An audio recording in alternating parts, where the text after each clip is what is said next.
Hey, just a little message before we get started. I offer one-on-one coaching to women for breakup recovery and dating.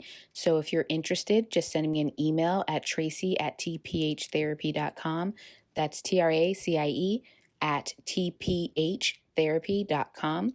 And let me know if you're interested and I can give you information. We can hop on a very brief call to see what your needs are, either around dating and or breakup recovery. And I'm really excited to help you on your journey.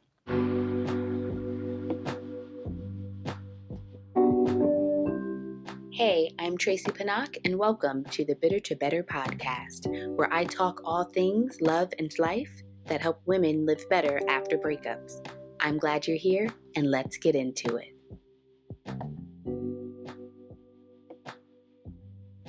Hey, today we're talking about how to emotionally rebuild after a breakup.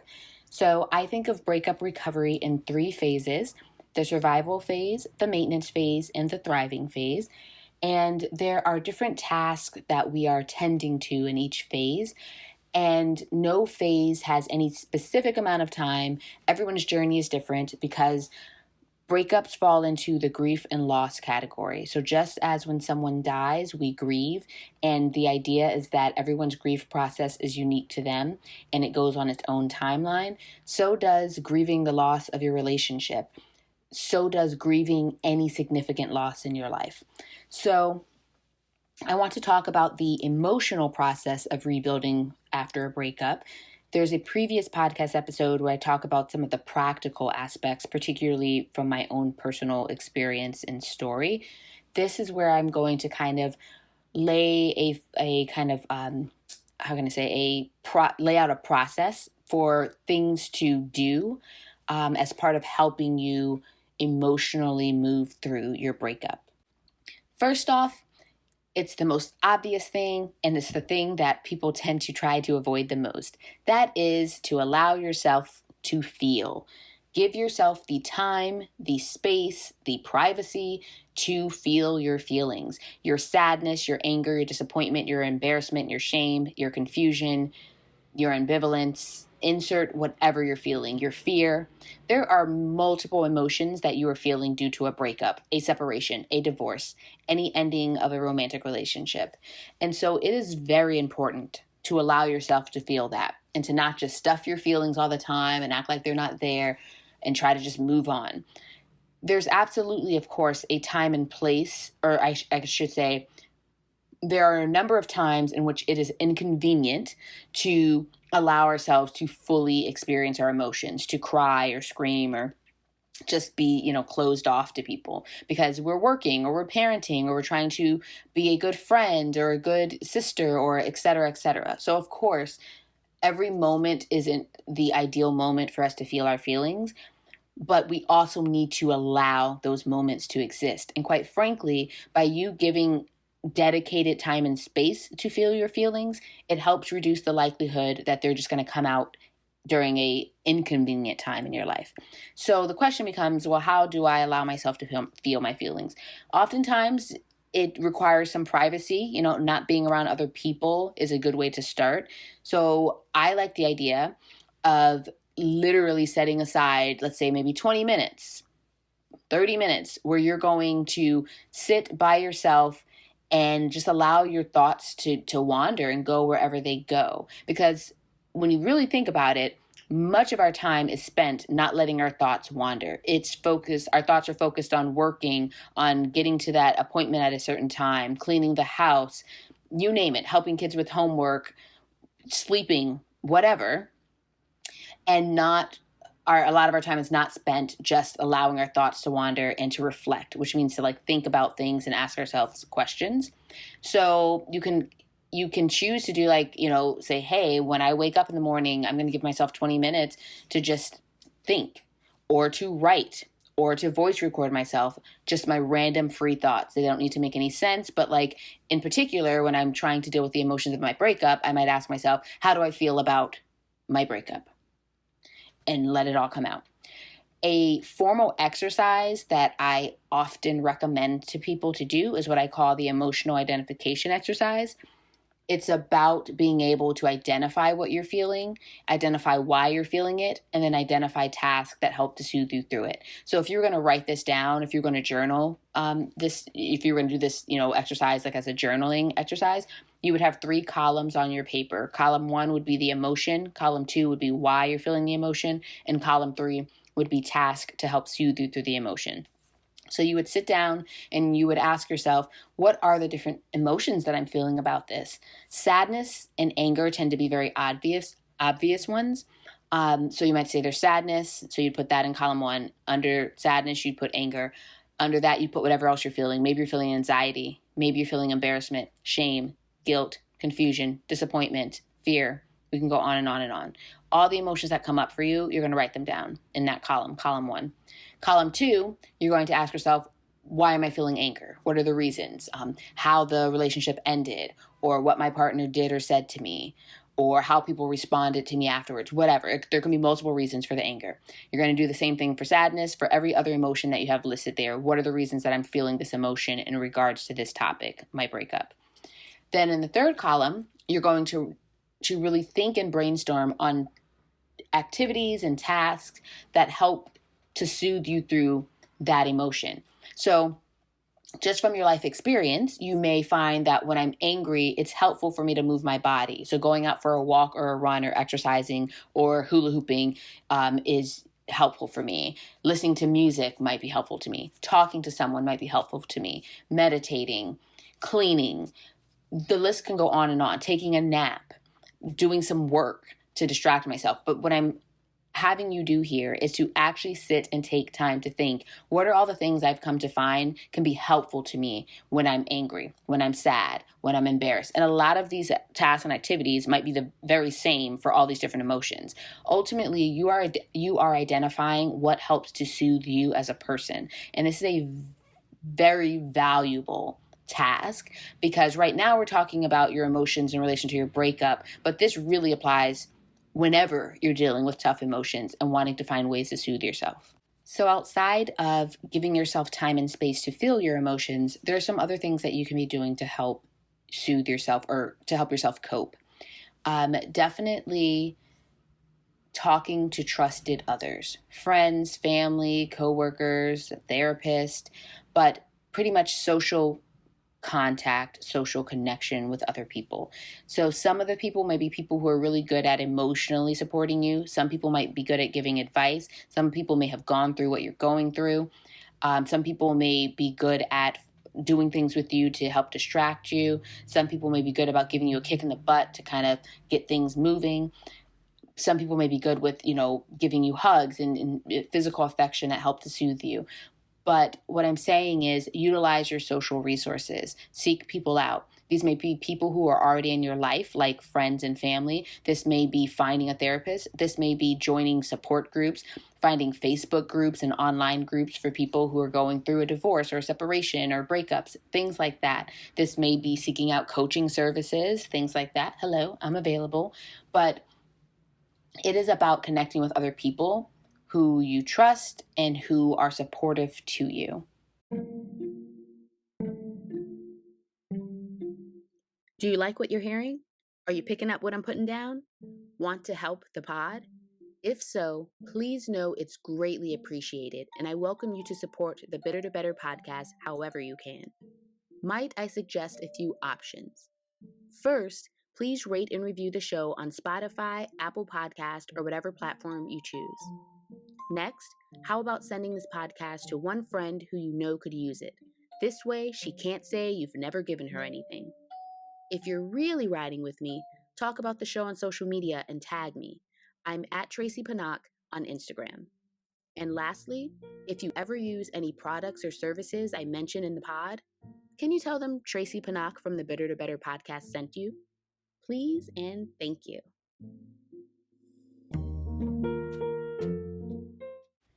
I also like the idea of consuming aligned content. What I mean here is listening to, watching things, reading things that align with how you're feeling or what you need in the moment. It may be a sad song. It may be an upbeat song. It may be a dramatic show. It may be a comedic movie.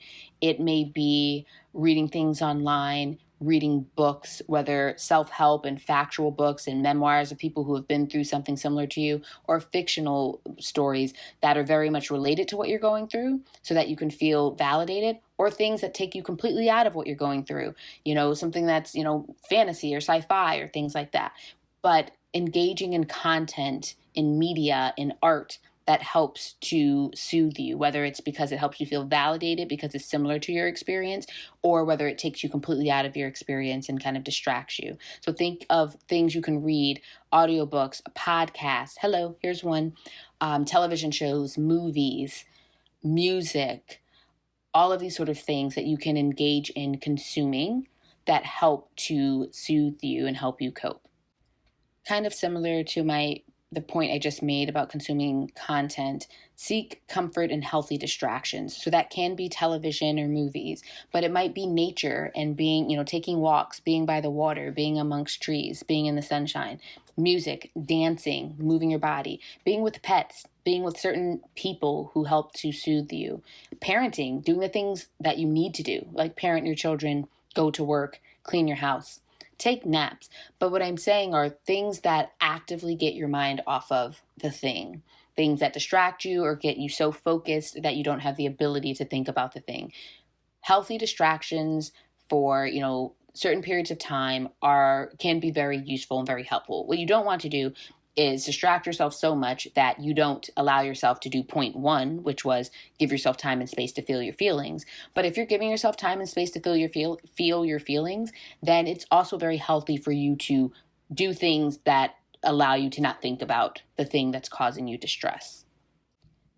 Physical release is very helpful and very important. So I kind of mentioned it a little bit earlier, but find things to intentionally release physical tension from your body, to get some adrenaline and endorphins going that help you feel good, to increase your dopamine, things like that. So exercising, dancing, hula hooping, swimming, playing a sport, any sort of workout class that you enjoy. For me, I would put on my virtual reality headset and play like Supernatural. It's an app, a fitness app that gets your body moving, and there's music, and you're also in destinations around the world. But things that help you move your body are very useful for releasing tension, releasing trauma, distracting yourself, getting the feel-good chemicals going around in your body, all of that stuff. So find something physical for you to do. This next one is my favorite, which is visualizing and scripting. And this is one that can oftentimes be a little later in your emotional recovery process, because when the feelings are super fresh, it may be hard to envision a more positive, ideal future for yourself. And so I recognize that this is something that might be a little later in the phase. But if you're up for it early on in your emotional recovery, then go for it, because it's powerful. So visualizing is really imagining and getting very detailed about whatever it is you want. So I like to think of it in terms of, okay, this is where I am now. What don't I like about my current circumstances? Everything from my breakup and other aspects of my life. How would I like it to be? There's this question called the miracle question that's used in therapy often, that goes, imagine you went to bed tonight, and when you woke up in the morning, everything was how you wanted it to be. How would things look, feel? What would you hear? What would you see? What would you smell? Who would be around you? You wake up in your bed to start your day, and you get up. What would be happening?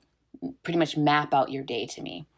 And so you really practice imagining and feeling into what it would be like to have your ideal relationship, money situation, home, parenting situation, career, hobbies, whatever it is you want to be doing. And you close your eyes, you imagine it, but then you also write about it. You script. So scripting is writing about something as if it has already happened. So, like as if you're writing a journal entry about, I love the way I've decorated the house. It's, in the most beautiful neighborhood, and it's where I've always wanted to live, and the kids love it. And you can go on and on and on and on. Make it yours. So that's scripting. And then you can do all sorts of other visualizing exercises, like creating a vision board. I like to write what I call a look back letter. So it's scripting pretty much, and it's writing a letter to yourself as if everything you've wanted to happen over this past year has already happened. And then I like to read it the end of the year. So like I would write one in January of 2023, or I should say I wrote one in January of 2023, and I will read it December of 2023 as I go into the new year, just to see how things have evolved based on what I want it to evolve, and what I wrote in my letter.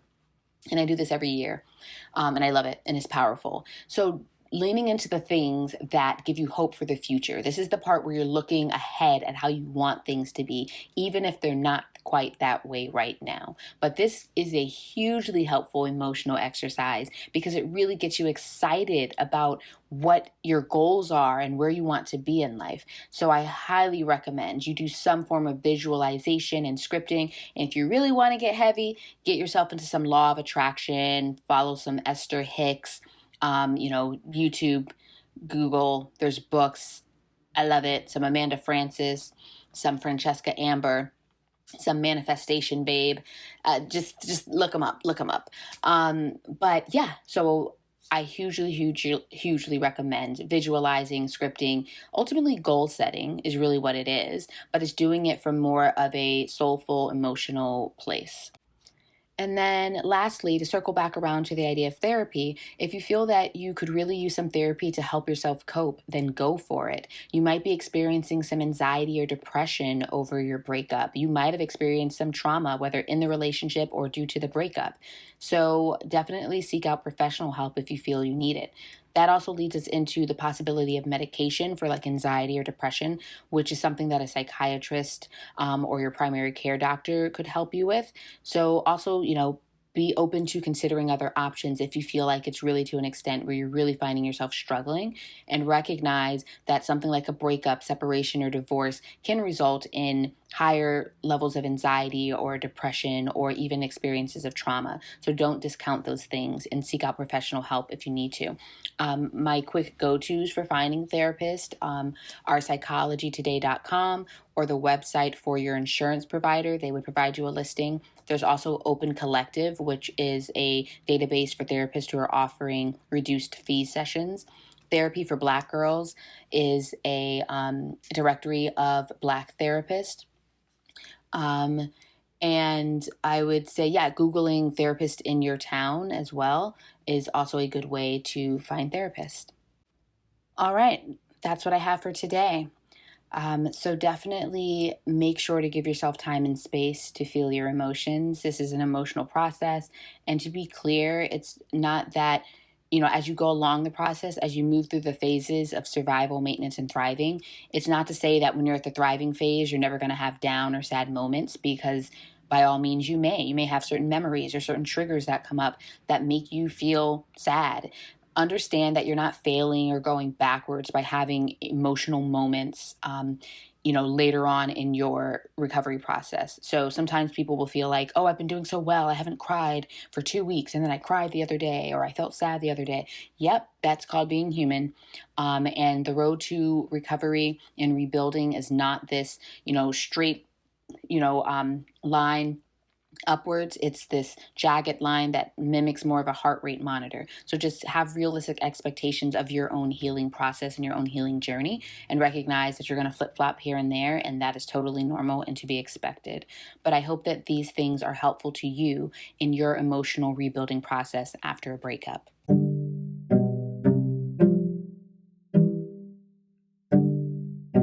Hey, by the way, I can be found in other places besides this podcast. Just search my name on YouTube and you'll find my channel.